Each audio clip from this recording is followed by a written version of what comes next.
materials pose a threat to the health and safety of the residents of the town of Skykomish. Further, the current state of dilapidation and disrepair makes the building currently unfit for habitation. The building inspector has researched the public records and has determined that the tax assessed value of the land is $27,200 and the tax assessed value of the improvements is $137,900 for a total tax assessed value of $165,000.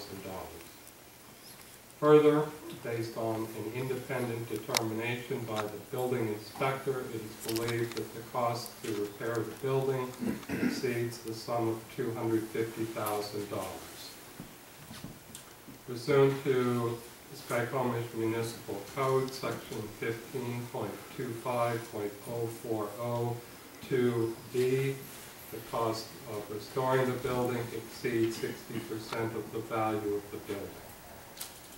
On August 19, 2011, the building inspector caused the owner and all parties in interest to be served with a copy of the complaint in this matter.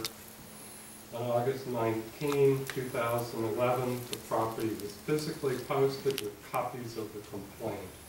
The notice was prepared and served in accordance with the provisions of Skykomish Municipal Code, Section 15.25.070. The notice and complaint were filed with the King County under recording number 20110901000670. As of today's date, there has been no agreement for the voluntary correction of the building's defects. Tonight's hearing is brought pursuant to Skykomish Municipal Code, Section 15.25.090. All parties in interest have been given the opportunity to file an answer to the complaint and will be given the opportunity to give testimony. As of this date, the following response to the complaint has been submitted. An unsigned response from Investors Property Services, LLC, dated September 12, 2011. That unsigned response will become a part of the official record of these proceedings. The testimony tonight shall be limited to the issues raised in the complaint and the alleged violations of the Skykomish Municipal Code. All parties in interest shall be given the right to present testimonial evidence as it relates to the complaint filed in this matter. The amount of evidence taken may be limited at the discretion of the building inspector.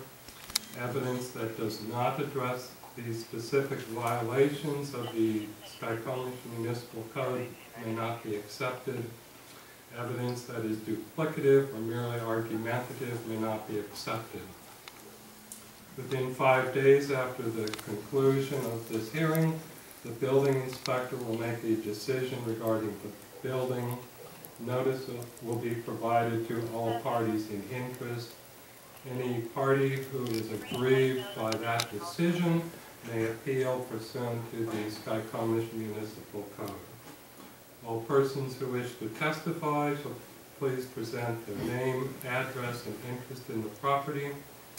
The building inspector has the right to exclude testimony that is not relevant to issues involved in this case. With that, I will turn it over to the building inspector for the purpose of allowing testimony to be presented. The building inspector will consider the evidence, and based upon the evidence presented and the matters that have already been submitted into the public record, a decision will be made with respect to the building.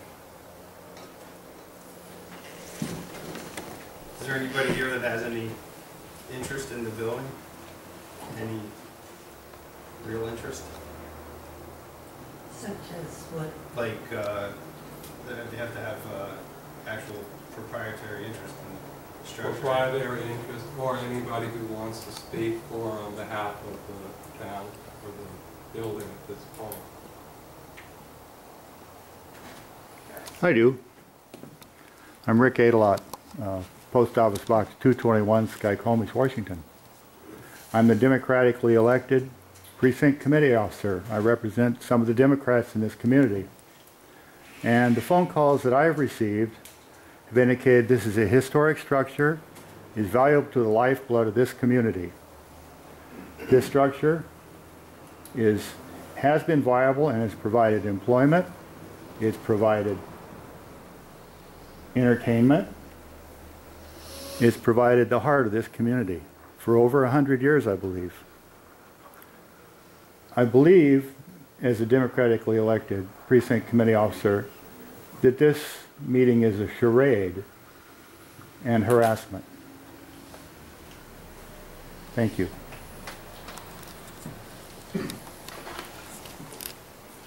George? George Sinanis, 105 North 4th Street, 2 doors down the street.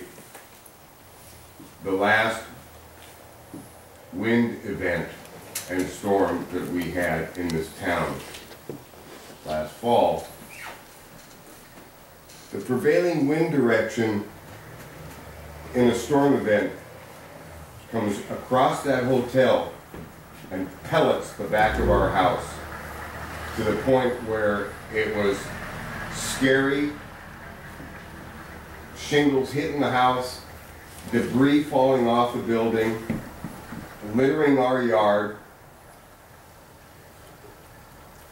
I agree with Mr. Adelot in that it's a historic building and should probably be preserved. But if it's becoming a hazard, something else needs to be done.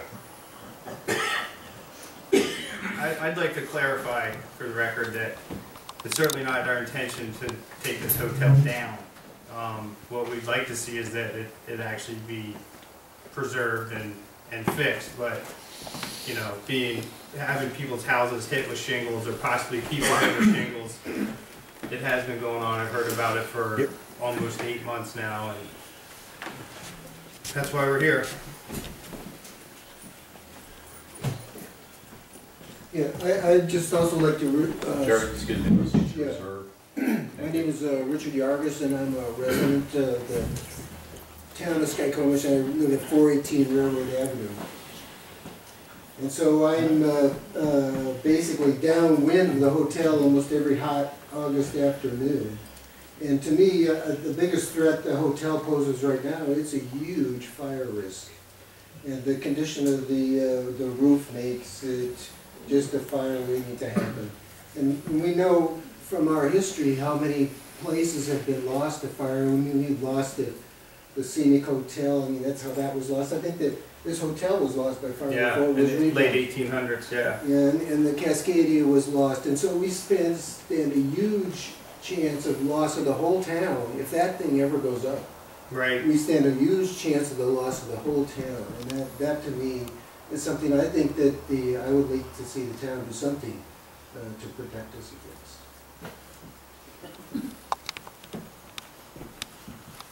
Anybody else? Marilyn?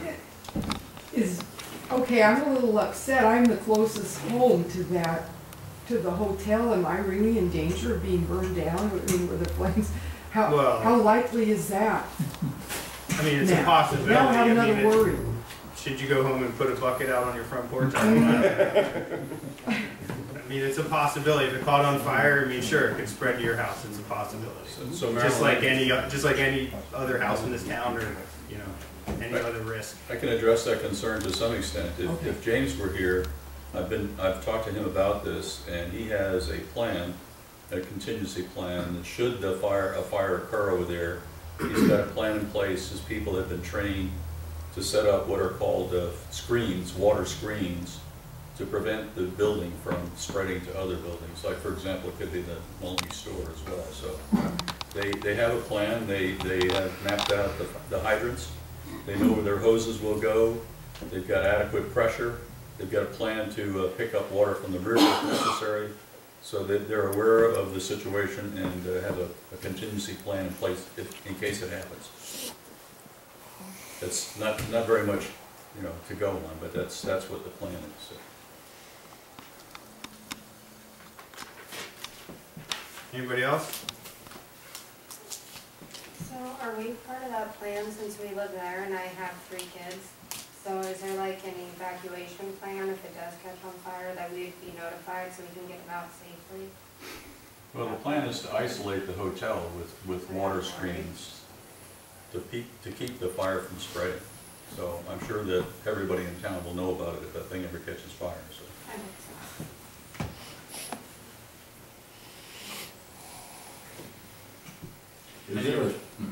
Is there a sprinkler system in there now hooked up? No, No. no. The sprinkler system is turned on at the street, Bob, we confirmed that. We don't know the status of the sprinkler system inside the building. Yeah, it's, But we made sure it's turned on at the street. The sprinkler system has its own feed, its own water supply line. It's not the house water, so to Right. speak.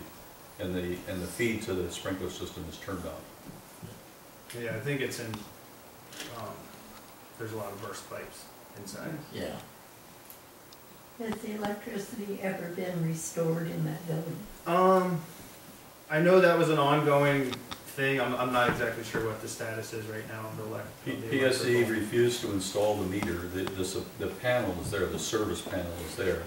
The power was undergrounded to the hotel. A brand new service panel was installed. But the PSE refused to install the meter in the service panel because they had no assurance of the electrical system downstream, if you will, from that meter. So until they have that confidence, they will not put a meter in there. So there is no L&I inspection, for example, of the wiring in the building. At this point, the whole thing, I mean, would have to be gone through and brought up to code for them to turn power back onto it. And we did not, by the way, we did not inspect the interior of the building. And that would be probably the next step, would be to get permission to do that. Yeah. George? 2 questions, I guess. Number one, are we privy to, or I know the tax status of that building and whether it is up to snuff, whether there actually is insurance on that building?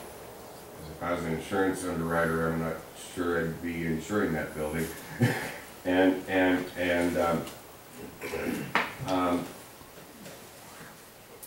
I guess those are my 2 biggest questions. I think there was a question to the tax status, is that right, David? The tax, you're talking about whether the taxes have been paid or not, George? Yes. That's you can go to the parcel viewer and read the tax report. I checked it about 2 weeks ago. The taxes for the last half of 2010, first half of 2011 had not been paid at that point. And insurance on the building? I have no idea. Do we have a way of finding that out? I imagine it's possible. I don't know. I mean, the reason for asking that is that at a council meeting some months ago, Dieter made a grandstand deal about, well, if my shingles are hitting your house and breaking your windows or doing this and that, just call my insurance company and we'll take care of it. I'm not sure that there is insurance on the building. Right. Well, I mean, honestly, I'm more concerned about the building than the insurance. That's something to take up with him. Any more questions, comments, concerns? Yeah, one other thing I would add is that, and Julia, thank you for being here tonight. One of the things I've talked to the agencies in King County and the state that are concerned about historic buildings, and I've assured them that no matter what happens with the hotel, it will not be done in a vacuum. It'll be done in full cooperation and knowledge of all the people who are interested in the historical aspects of the hotel. So it'll be a coordinated effort. It will not be something we do, independently, because we recognize everyone is interested in that hotel and wants to preserve it as best we can. So, yeah. Last time I was in that hotel was after the flood of the broken pipe. It was extremely molded inside. And before that, about a year before that, I was upstairs.